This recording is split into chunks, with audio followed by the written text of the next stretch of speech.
Okay, hello po sa inyo lahat. Magandang araw po. Andito na naman tayo sa isang makabuluhang kwento, ngunit walang kwenta. Nagbabalik po ang inyong lingkod, Sangyu. Mga kasangyo natin dyan, hello po sa inyo. Mga gago kayo.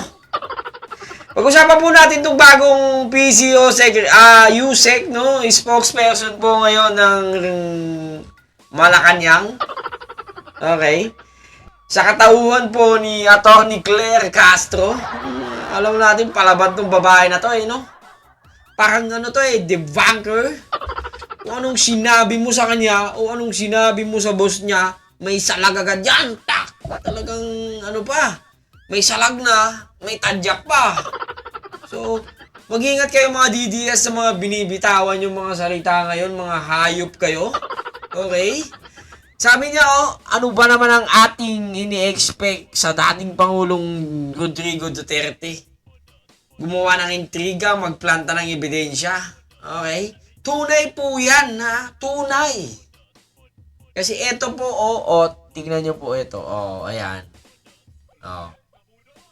Basahin niyo, ha? Sinabi niya yun sa Tricom. Okay? Siya mismo nagsabi niyan. Under oath po yan, ha? Hearing po yan. Under oath. So, there's nothing a joke with that, di ba? Wala akong joke dyan. Kasi, he is under oath.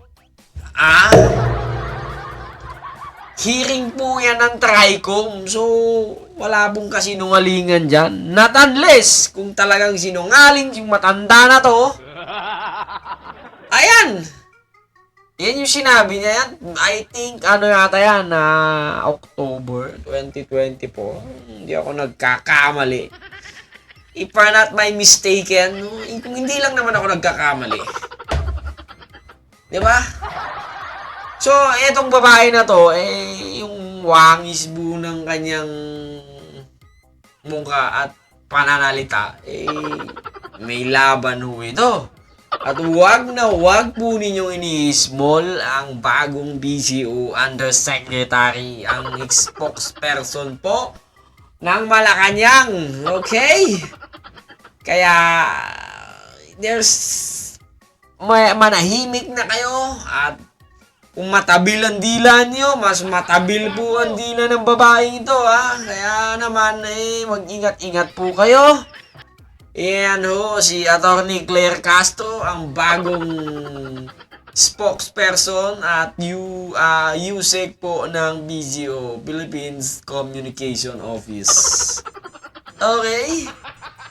So, mga DD shit kayo dyan, mga DDS, mga DDLiz, mga DDS vloggers, shoutout sa inyo. At ito na po ang inyong katapusan.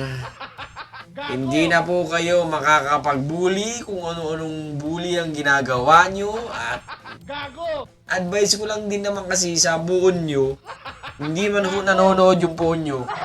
Pagsabihan nyo, sabihin nyo, sir, tapos na po ang inyong termino. Ayan na. Tapos na po kayo mag 6 years. Baka naman patapusin po muna natin ang current administration ng another 6 years. Dahil kayo kung gusto nyo pong tumakbo ulit sa 2028, why not? Diba? Ganun na sabihin nyo, mga didilis, mga talpulano kayo, mga putok sa buho kayo. Pagsabihan nyo yung puon nyo, 2028 pa pwede tumakbo. Hindi yung mga agaw na kayo ng pwesto, mga hambalupas kayo, hampas lupang, mga animal kayo. Mga kayo mga agaw ng pwesto, Anong gusto nyo? 3 years and 6 years? So 9 years kayo mamamayagpag dyan? Kung kiningin ng kamatis kayo, mga talpulano, mga putok sa buho kayo, hinayo pa kayo. Hindi nyo na kaya ngayon yan. Bagong Pilipinas na ngayon, mga talpulano, may bago ng USEC. May bagong tagapagsalita. So talagang i-debunk kayo. Wala kayong magagawa, kundi mag-iyakan na lang kayo at sa 2028 na lang kayo tatakbo. Gusto nyo, tumakbo kayo ng kilometro. Mga talpulano kayong ihudi, punggol kayo. Mga kining ina mong lamok!